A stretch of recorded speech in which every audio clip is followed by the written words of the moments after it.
The Bank of Canada is getting ready for another interest rate decision on July 30th. They have held their policy rate steady at 2.75% in each of its last two decisions, and most economists are expecting the same coming up on Wednesday.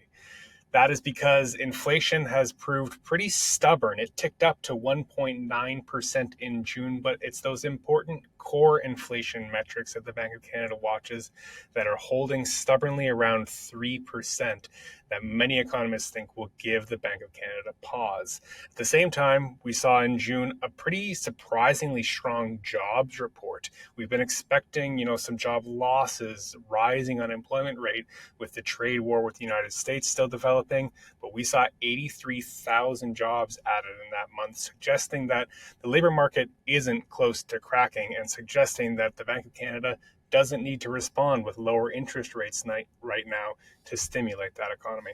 CIBC's chief economist Avery Schenfeld told me that it would be a pleasant surprise if we saw the Bank of Canada cut.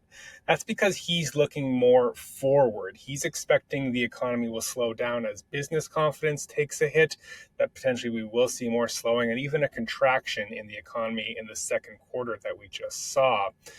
But the Bank of Canada has said it's not going to be as forward looking. It's really trying to be nimble right now, looking at just the data that's coming in to inform where interest rates should be. Now, we have a new trade deadline on August 1st, where US President Donald Trump has threatened another 35% tariff on Canadian goods entering the US.